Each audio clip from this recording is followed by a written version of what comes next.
Hello मेरे प्यारे बच्चों, स्वागत है आप सभी का अपने यूट्यूब चैनल SU41 अकेडमी में। बच्चों, आज हम द्विघात समीकरण का दूसरा लेक्चर पढ़ने जा रहे हैं पर्सनली, जिसमें हम पढ़ेंगे बच्चों पर्सनली 4.2 के सवालों को हल करेंगे। तो चलो बच्चों, देर न करते हुए शुरुआत करते हैं आज की क्लास। जैसा कि बच्चों आपको दिया गया है, जैसा कि आप लोगों को दिया गया बेटा, गुणनखंड विधि से निम्न द्विघात समीकरणों के मूल ज्ञात कीजिए। क्वेश्चन से आपका x² - 3x - 10 = 0। तो बच्चों इस प्रकार के क्वेश्चन को हल करना है तो सबसे पहले आप लोग क्या करोगे, फर्स्ट पद और लास्ट पद को आप लोगों को गुणा कर लेना है। फर्स्ट पद और लास्ट पद के जब आप लोग गुणा करोगे तो बेटा क्या आएगा, -10 आ गया बच्चों। -10 को ऐसे दो भागों में तोड़ना है कि गुणा करने बेटा आपका -10 आए, जोड़ने या घटाने पर आपका आना चाहिए कितना बच्चों, -3। तो ऐसे करने के लिए बेटो आपको क्या करना पड़ेगा, जैसे आप लोग लासा नहीं निकालते हो वैसे इसका अभाज्य गुणनखंड कर डालना आपको। 10 का अभाज्य गुणनखंड कर डालो तो 2 पंचे 10 और 5 करना 5 और 2 को ऐसे दो भागों में सेट कीजिए कि गुणा करने पर आपका -10 आए, जोड़ने घटाने पर आपका -3 आए। तो आपका कितना बचा, +5 और -2 का, यानी कि आपका -5 + 2 को मैंने जब जोड़ा तो कितना आ गया, -3, और -5 और गुणे 2 किया तो आपका -10 आ गया। तो आपके बच्चे कितने का जोड़ा बना, -5 और +2 का। ठीक है, तो बच्चों यहाँ पर हम लोग सॉल्यूशन डालेंगे, जैसे दिया गया वैसे यहाँ पर उतारेंगे। तो x² - 3x - 10 = आपका 0। तो आपका होगा बच्चों x² - 5x + 2x - 10 = आपका 0 हो गया है। देखिए बच्चों, पहले आपका 3 पद था, 3 पद में हम कुछ कामा ले नहीं सकते थे पूरे में से, तो अब कितने हो गए, 4 पद। अब 4 पद हो गए तो 2 पद हो गए। तो यहाँ से यहाँ तक में देखिए बच्चे कितने, क्या चीज़ कम हो रहा है आपका, x। तो x कामा ले लिया तो आपका क्या बचा, -5। और यहाँ से यहाँ तक में आपका क्या उभयनिष्ठ है, आपका +2 है, तो 2 आपका कामा ले लिया तो x + 5 = आपका 0। यहाँ देखो बच्चे x - 5 और यहाँ भी x - 5, तो जो आपका गुणनखंड है बेटा वो बिल्कुल सही है, कहीं पर भी देखने की आपको ज़रूरत नहीं है। ऐसा कब होगा, जब यहाँ पर सेम चीज़ें यहाँ पर और सेम चीज़ें यहाँ पर होगा तब।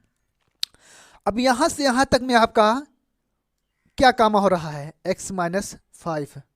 जब x - 5 आपने कामा ले लिया तो आपका क्या बचा, x + 2 = आपका 0। तो यदि x - 5 = 0 तो x बराबर आपका 5 हो गया। तो आपका जो x मूल है बच्चा आपका x वो आ गया 5, और दूसरा यदि x + 2 = 0 तो x बराबर -2, दूसरा मूल आपका आ गया बच्चे -2। ठीक है बच्चों, आप लोगों को इसी प्रकार सवालों को हल करते हुए चलना है। ठीक है, एक और ले लेते हैं आप लोगों के लिए, बिल्कुल समझ में आ जाए। जैसे कि दूसरा नंबर का क्वेश्चन से बच्चे क्या कर रहा है, 2x² + x - 6 = आपका 0 है। तो बच्चों फर्स्ट और लास्ट का गुणा कर लो, 6 दूना आपका 12 हो गया, तो आपका कितना आ गया, -12। तो -12 को ऐसे दो भागों में तोड़ दीजिए कि गुणा करने पर आपका -12 और जोड़ने या घटाने पर आपका माइनस कितना चाहिए, यहाँ पर 1 बच्चों, तो 1 आ जाए। ठीक है, इसके दो जोड़ों को निकालने के लिए बच्चों जैसे आप लोग लासा निकालते थे वैसे इसका अभाज्य गुणनखंड कर डालो। किसका, 12 का। तो 2 छंग 12 और 2 तिहाई 6 और 3 एक नम 3, 2 2 3, 2 2 3 को ऐसे दो भागों में सेट करना है कि गुणा करने पर आपका -12 आना चाहिए, जोड़ने या घटाने पर आपका 10 आना चाहिए। तो यहाँ देखो ये हो गया 2 दूना 4, 4 और 3 का 4 -3 आपका हो गया 1, और 4 गुणे -3 हो गया आपका 12। तो बच्चों हमारा जो जोड़ा बना हुआ है कितने कितने बना हुआ है, +4 और -3 का। तो यहाँ बच्चे हम डालेंगे सोल्यूशन, यानी कि 2x² + x - 6 = 0। यानी सोल्यूशन मतलब बच्चों हल होता है, जो जितना यहाँ पर दिया रहेगा सेम वहाँ पर उतार लेंगे। तो अब हम लोग लिखेंगे 2x² + 4x - 3x - 6 = आपका 0। अब देखो बच्चों 4 पद हो गए। अब चारों पद में से देखो 2 2 का जोड़ा बनाओ, यहाँ से यहाँ तक में क्या काम हो रहा है और यहाँ से यहाँ तक में क्या काम हो रहा है ना। तो यहाँ से यहाँ तक में आपका कामा क्या हो रहा है, यहाँ 2 यहाँ भी 2, 4 है ना, 2 गुणे 2, यहाँ x², यहाँ x। तो आपका 2x कामा ले लिया, तो आपका बचा क्या, x + 2, और यहाँ से यहाँ तक में क्या काम हो रहा है आपका -3। जब -3 कामा ले लिया तो बचा क्या आपका x + 2 = आपका 0। ठीक है। अब यहाँ देखो बेटा x + 2 और x + 2 दोनों मिल रहा है, तो हमारा आंसर कैसा है, सही है। तो अब यहाँ से यहाँ तक में बच्चे क्या मिल रहा है आपको, उभयनिष्ठ क्या है, हिंदी में उभयनिष्ठ बोलते हैं बेटा और इंग्लिश में कामा बोलते हैं। तो यहाँ से यहाँ तक में उभयनिष्ठ क्या है आपका x + 2 है, तो x + 2 को आप कामा ले लीजिए, यानी x + 2, और बच क्या रहा है 2x - 3 = आपका 0। तो यहाँ क्या होगा बेटा आपका, यदि x + 2 बराबर आपका 0, तो x बराबर आपका -2। कुछ लोग कह रहे हैं यहाँ कैसे -2, बेटा इधर प्लस है तो राइट में जाएगा आपका माइनस हो जाएगा। ठीक है। यदि 2x - 3 बराबर 0, तो 2x बराबर 3, तो x बराबर 3/2। ये आपका दूसरा बच्चों मूल आ गया। पहला मूल आपका जो x बराबर -2 और दूसरा मूल आपका गया 3/2। ठीक है बेटा। आइए बच्चों अगले नंबर पे सवाल पे चलते हैं। जैसा कि अगला नंबर आपको दिया गया बेटा रूट का है। बहुत सुंदर सा सवाल है बच्चों, कोई दिक्कत नहीं है। रूट देखकर कुछ बच्चे घबरा जाते हैं, लेकिन घबराना नहीं बच्चों, हमारी क्लास में हो तो रूट को देखकर घबराना नहीं है। तो फर्स्ट और लास्ट का गुणा, तो यहाँ पे इसे साइड में देख लीजिए, यानी कि √2, यहाँ पर 5√2, यानी बच्चों इसके आगे 1 है ना, कुछ नहीं है तो 1 ही माना जाता है। यानी बाहर बाहर गुणा अंदर अंदर गुणा, बाहर गुणा 5 हो गया। अगर रूट के अंदर बच्चों अगर समान संख्या है तो रूट से बाहर हो जाता है। ठीक है। तो जो अंदर लिखा है वही रूट से बाहर हो जाएगा, यानी हो यहाँ पर हो जाएगा 2, 2 पंचे 10। अब बच्चों 10 को ऐसे दो भागों में तोड़िए कि गुणा करने पर आपका 10 आए, जोड़ने या घटाने पर आपका कितना आए, +7 आए। ठीक है।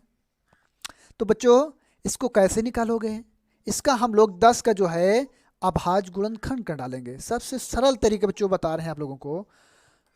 अभाज्य गुणनखंड कर डालोगे तो कितना आएगा, 2 पंचे 10 और 5 का नाम 5, तो कितना हो गया 2 और 5, यानी गुणा करने पर आपका आ गया 5 + 2 आपका आ गया 7, 5 × 2 बराबर आपका आ गया 10, दोनों आ गया आपका।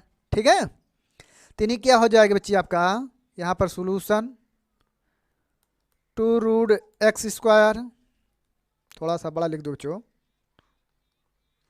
2√x² plus 7x plus 5√2 = 0। तो यहाँ पर क्या हो जाएगा बच्चों, 2√x² plus 5x plus 2x plus 5√2 बराबर 0।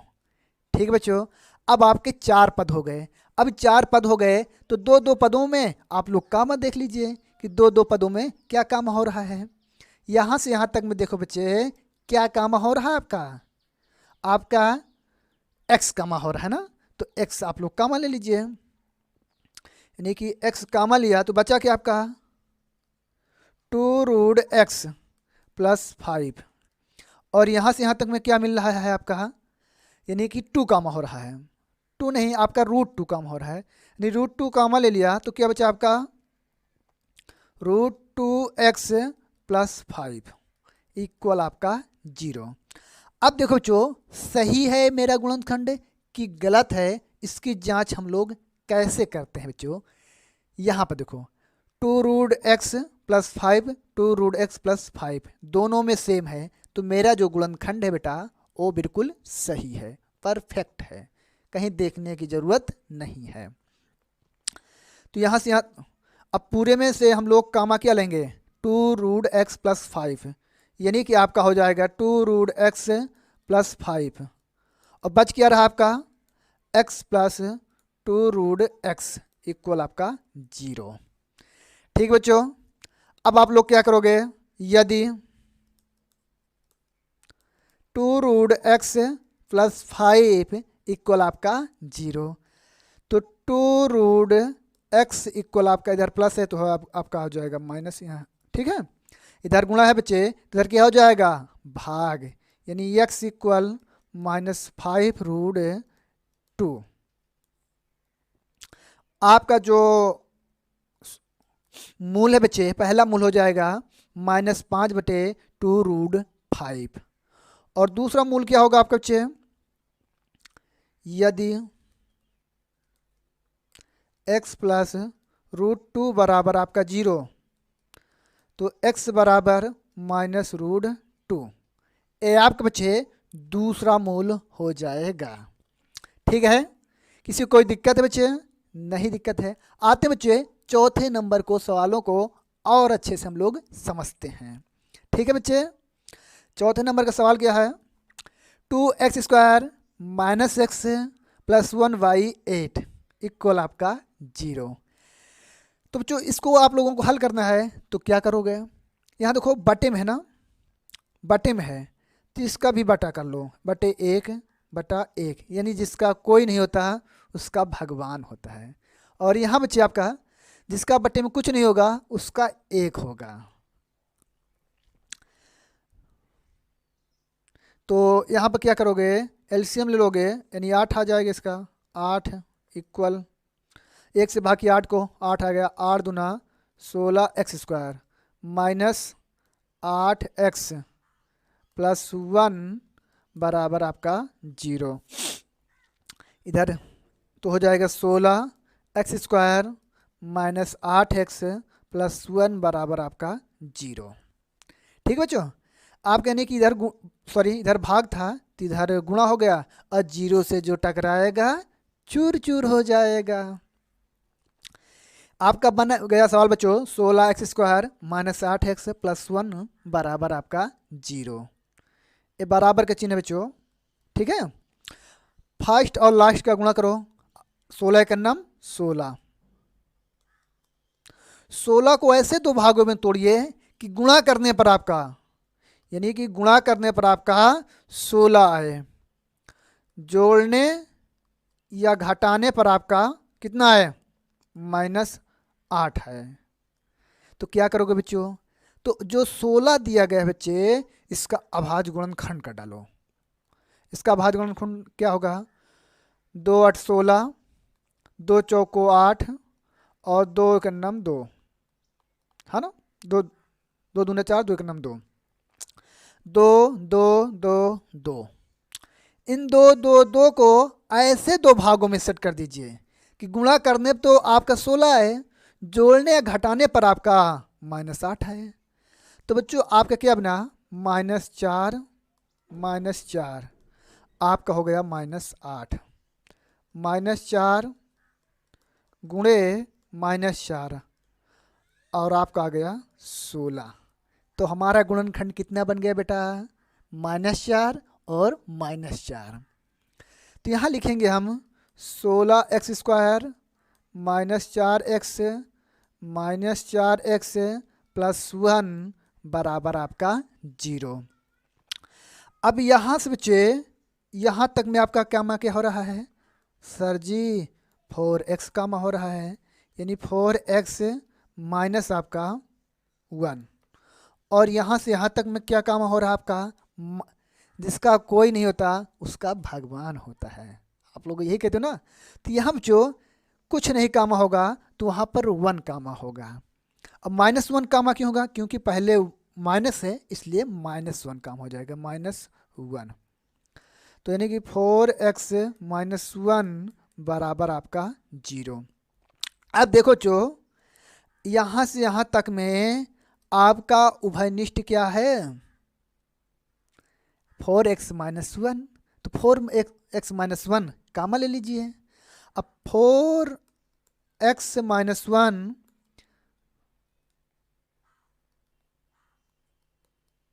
जब कामा ले लिया तो बच क्या रहा है, 4x यहाँ -1, यानी कि 4x -1 बराबर आपका 0।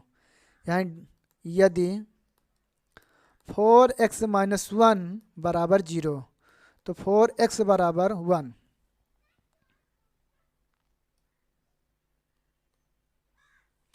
तो x बराबर आपका 1/4। ये आपका बच्चों पहला मूल आ गया, ठीक है। और यहाँ पर यदि 4x -1 बराबर 0 तो 4x बराबर 1, तो x बराबर 1/4। ये आपका बच्चों दूसरा मूल आ गया, ठीक है। हमारे 2 मूल थे बच्चों, जितने द्विघात समीकरण में 2 मूल होते हैं, यानी जितनी घात उतने मूल, ठीक है। आते बच्चों अगले नंबर के सवाल पर हल करते हैं। अगले नंबर का सवाल क्या दिया गया है, 100x² -20x +1 बराबर 0। इसको आप लोग करो बच्चे, करो। हम क्या क्यों करें, तुम लोग कुछ नहीं करोगे, हम ही को करना पड़ेगा। लो कर लेते बच्चों। अब देखो फर्स्ट एवं लास्ट का गुणा, फर्स्ट एवं लास्ट के जब गुणा करोगे कितना आ जाएगा, 100 आ गया। अब 100 को ऐसे 2 भागों में तोड़ो कि गुणा करने पर आपका 100 आए, यानी गुणा करने पर आपका 100 आए, जोड़ने या घटाने पर आपका कितना है, -20।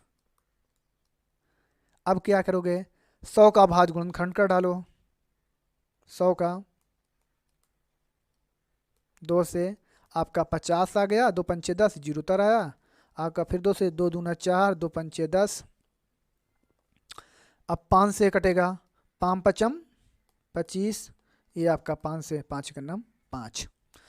देखो जो क्या करोगे, इस 2 को इसको दे दीजिए, इस 2 को इसको दे दीजिए, 2 पंचे 10, 2 पंचे 10, यानी -10 और -10 हो गया -20, है ना। और -10 और गुणे -10, ये आपका हो गया, सॉरी ये हो गया आपका 100। कितना हो गया आपका 100। तो हमारा जोड़ा कितने का बन गया, -10 और -10 का। तो बच्चों यहाँ पर हम लोग डालेंगे सोल्यूशन, यानी कि 100x² -20x +1 बराबर आपका 0। तो हम लिखेंगे बच्चों 100x² -10x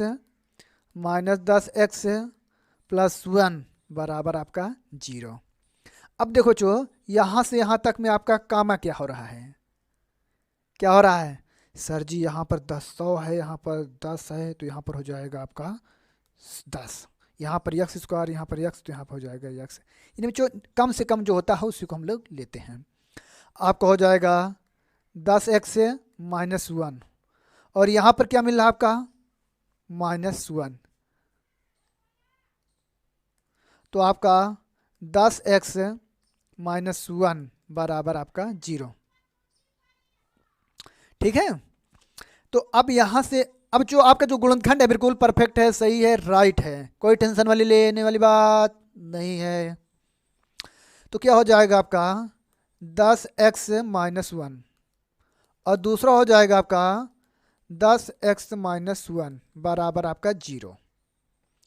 यदि 10x -1 बराबर 0 माइनस बच्चों, तो 10x बराबर आपका हो जाएगा 1, तो x बराबर हो जाएगा 1/10। ये आपका पहला मूल है।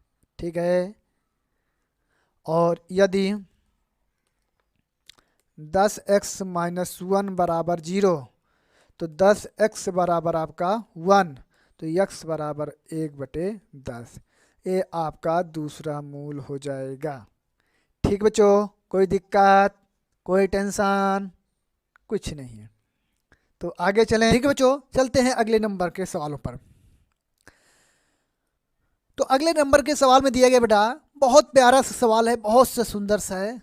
ऐसे सवालों को हम लोग करेंगे। ठीक है बच्चा, जैसे कह रहा है ऐसी दो संख्याएं ज्ञात कीजिए जिनका योगफल 27 हो और गुणनफल 182 हो। तो बच्चों माना कि वे संख्याएं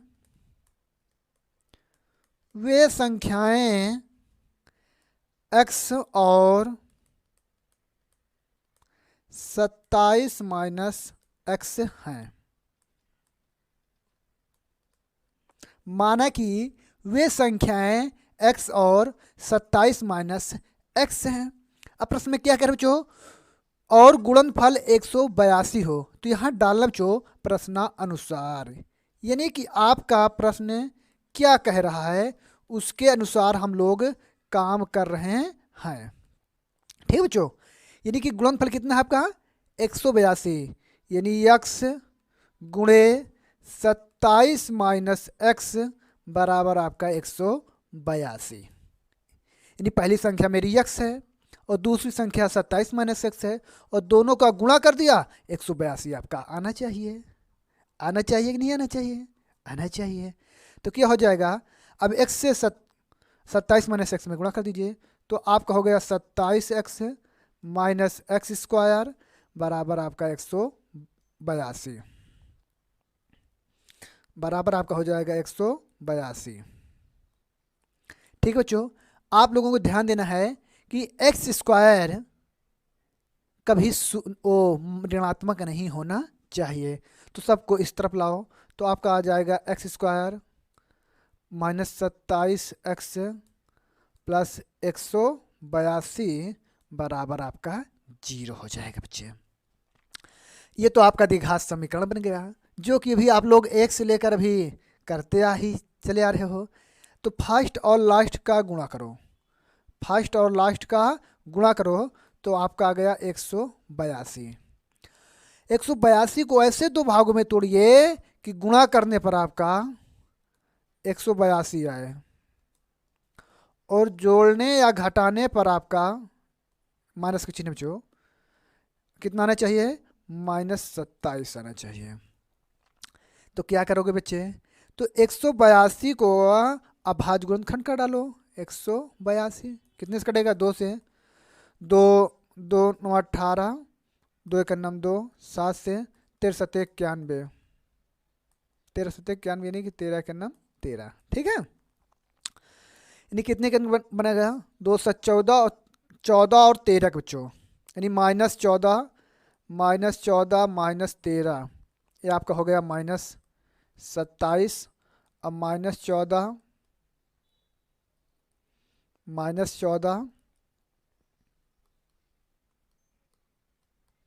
और -13, तो आपका ये हो गया बच्चों 182। ठीक है।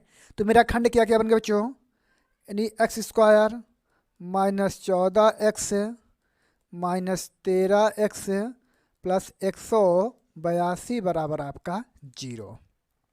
अब यहाँ देखो बच्चे, यहाँ से यहाँ तक में आपका कामा क्या हो रहा है, x कामा हो रहा है। तो x कामा ले लीजिए आप लोग, तो x कामा ले x माइनस 14, और यहाँ से यहाँ तक में आपका क्या मान का हो रहा है माइनस 13। तो माइनस 13 का मान लोगे तो x माइनस आपका यहाँ पर 14 बराबर आपका 0। ठीक है बच्चे, ये जो मेरा खंड हमने बनाया है ये मेरा खंड बिल्कुल सही है बच्चों। कैसे सही है जाने आपने, क्योंकि यहाँ पर x माइनस 14 और यहाँ भी x माइनस 14 है। अब बता बच्चों, यहाँ से यहाँ तक में उभयनिष्ठ क्या हो रहा है x माइनस 14। तो x माइनस 14 को आपने कामा ले लिया तो बच क्या रहा आपका, उससे दूसरे ब्रैकेट में कर लीजिए x माइनस 13 बराबर आपका 0। तो क्या हो जाएगा बच्चों, यदि x माइनस 14 बराबर आपका 0 तो x बराबर आपका 14। ठीक है, यदि x माइनस 13 बराबर आपका 0 तो x बराबर आपका 13। तो संख्याएं हमारी कौन कौन सी बची है, 13 और 14 हैं। कैसे जाना है यहाँ पर, 13 और 14 हैं। ठीक है, अतः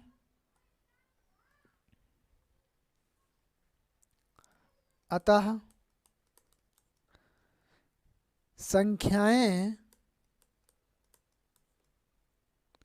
13 और 14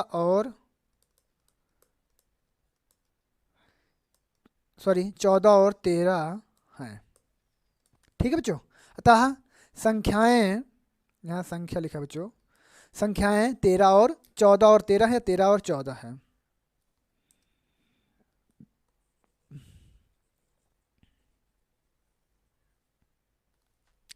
अतः संख्याएं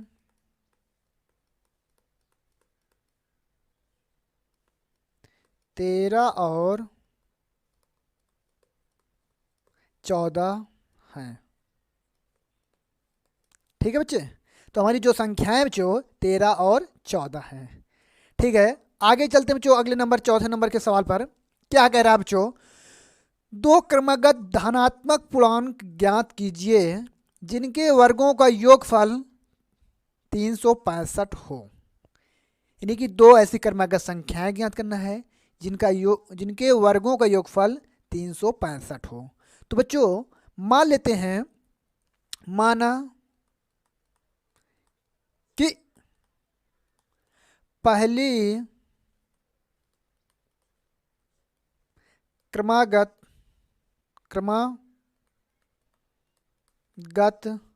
धनात्मक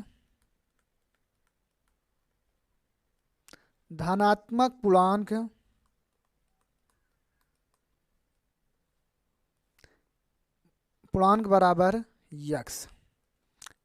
माना पहली क्रमागत धनात्मक पूर्णांक यक्स है, तो यहाँ बच्चे क्या करेंगे, फिर दूसरी क्या मानेंगे, दूसरी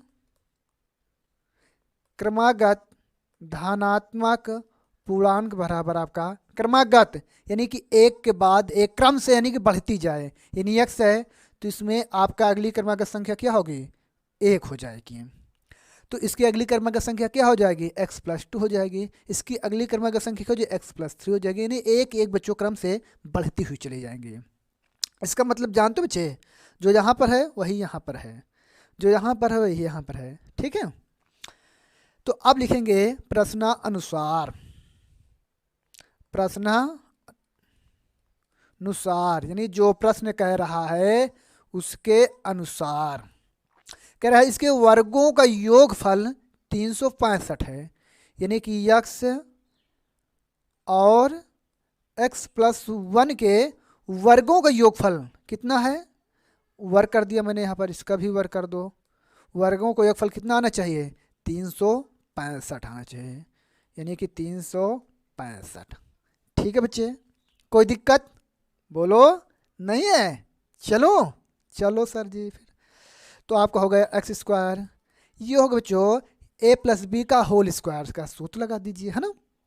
यानी कि ए के स्थान पर आपका यक्स है और बी के स्थान पर आपका 1 है, तो हो जाएगा यक्स स्क्वायर प्लस 2ab यानी कि 2x प्लस आपका 1 बराबर 365, यानी कि एक्स एक्स आपका 2x square plus 2x plus 1, इसको 365 के इस तरफ लाओगे, ए प्लस 1 है माइनस 365 बराबर आपका 0, यानी 2x square plus 2x minus 364 बराबर आपका 0।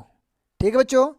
अब देखो यहाँ भी 2, यहाँ भी 2, यहाँ भी है 2, तो 2 में भाग कर दीजिए। भाग करोगे तो आपका क्या हो जाएगा है, यानी कि आपका आ जाएगा x square plus x minus 2 एक नम 2, 2 8 16 और 2 दूना 4 बराबर आपका 0।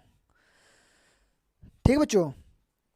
तो आपका क्या हो जाएगा 13 और अभी इसको हमने गुणनखंड किया था, अभी 13 और 14 आ जाएगा, है ना। तो यानी कि एक्स डायरेक्ट कर दो बच्चों, डायरेक्ट कर दो इसको। अभी 13 और 14 आज इसका देखो यो कहाँ गया,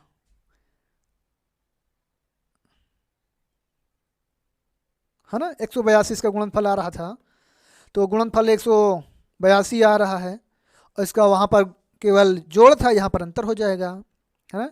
x square plus 14x minus 13x minus 182 बराबर आपका 0।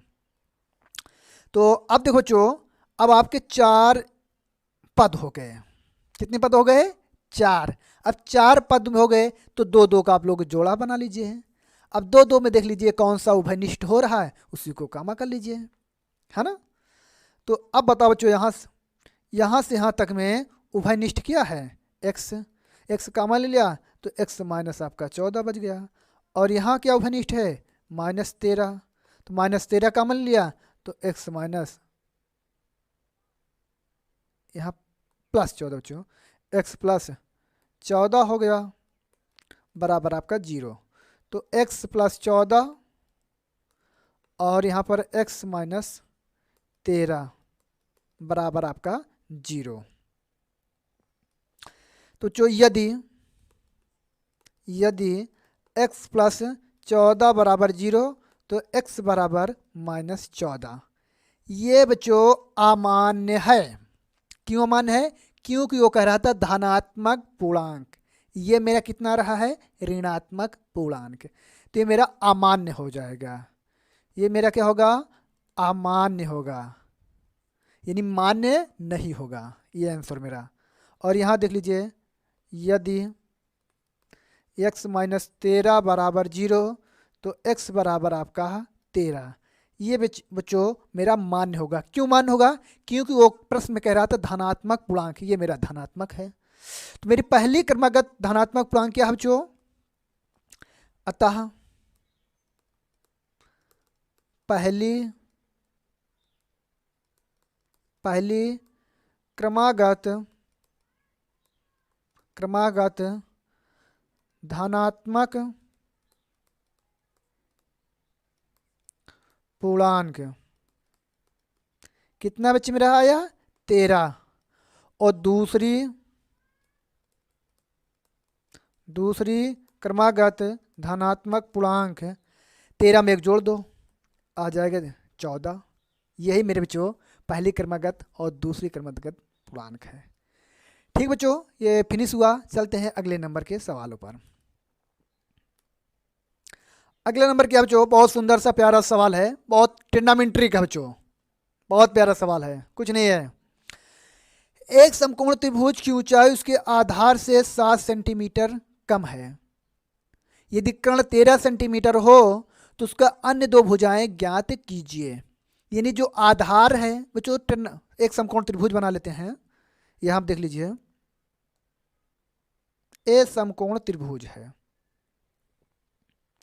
कह रहा है इसका नामांकन करते हैं। ए, ये बी, ये सी, ये 90 अंश का है, ठीक है।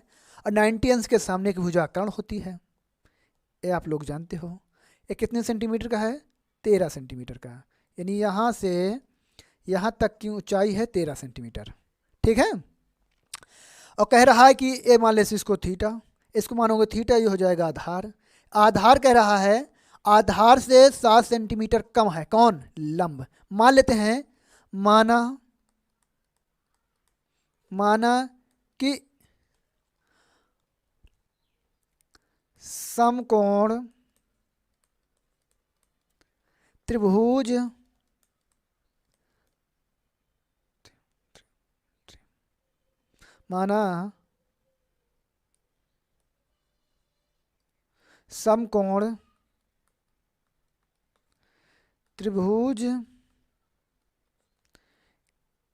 समकोण त्रिभुज का आधार बराबर यक्स, तो समकोण त्रिभुज का लंब कितना हो जाएगा? कह रहा है आधार से 7 सेंटीमीटर कम है, तो यानी ये है यक्स, ये क्या है? आधार। 7 सेंटीमीटर कितना सेंटीमीटर है? काम, तो यहाँ से 7 घटा दीजिए, इतने सेंटीमीटर, ये हो जाएगा x माइनस 7 सेंटीमीटर। ये हो गया लंब, ये हो गया आधार आपका x, ठीक है। ठीक बच्चों, तो आप लोग पाइथागोरस प्रमेय जानते होंगे, 7वीं क्लास का है, कोई दिक्कत नहीं होगी। नहीं जानते हो तो आइए हम एक बार समझा देते हैं। तो क्या होता है? कर्ण स्क्वायर बराबर लंब स्क्वायर प्लस आधार स्क्वायर, ठीक है बच्चों। तो कर्ण का मान कितना है? 13 सेंटीमीटर, तो यहाँ रखिए 13 का वर्ग है। लंब का मान कितना है? x माइनस 7, तो यहाँ पर x माइनस 7 रख दीजिए। और यहाँ पर आधार कितना है? x, तो यहाँ पर x का वर्ग कर दीजिए, कोई टेंशन वाली बात नहीं है।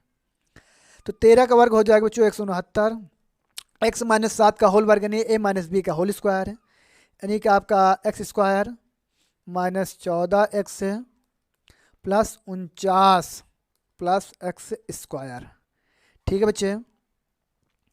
यानी कि 169 इक्वल x आपका 2x square minus 14x plus 49, इसको इस तरफ लाओ तो क्या हो जाएगा?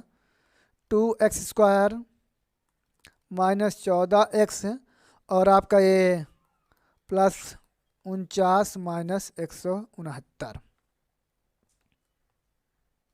तो क्या हो जाएगा बच्चों आपका? 2x स्क्वायर माइनस 14x घटा दीजिए, माइनस 9 में से 9 गए 0 और 2 और 1 बराबर 0, यानी आपका 120, बस 120 हो गया।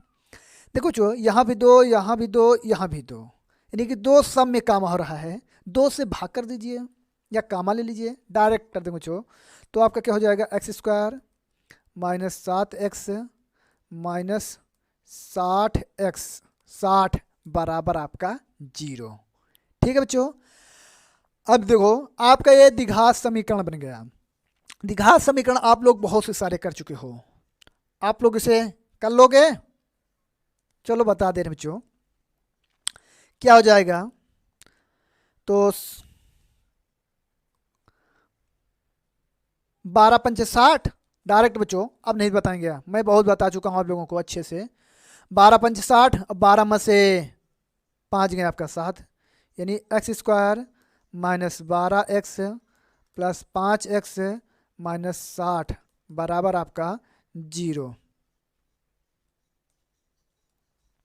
यानी यहाँ से यहाँ तक में आपका कामा क्या हो रहा है बच्चे? x, तो x कामा ले लिया तो x माइनस 12 और यहाँ से यहाँ तक में क्या कम हो रहा है? प्लस 5, तो x माइनस 12 बराबर आपका 0, तो x माइनस 12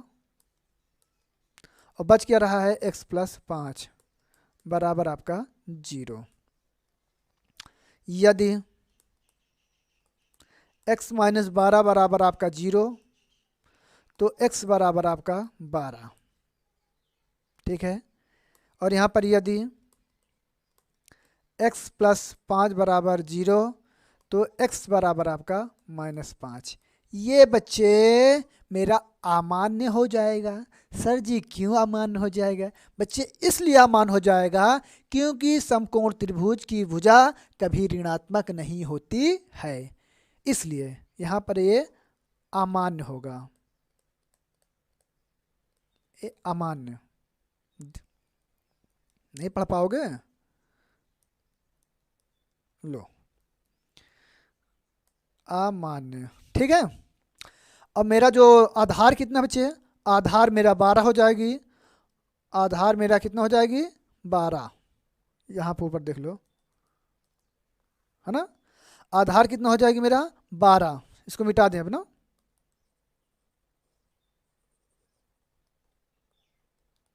आधार मेरी कितना हो जाएगी? 12 सेंटीमीटर। और लंब कितना हो जाएगी? 12 माइनस 7 आपका 5 सेंटीमीटर। तो आपकी लंब कितना होगा बच्चों? लंब होगी आपकी 5, आधार होगी आपकी 12 और कर्ण होगी आपकी 13। ठीक बच्चों, मेरा चैप्टर यहीं समाप्त होता है। मिलते हैं अगली वीडियो में। जय हिंद, जय भारत।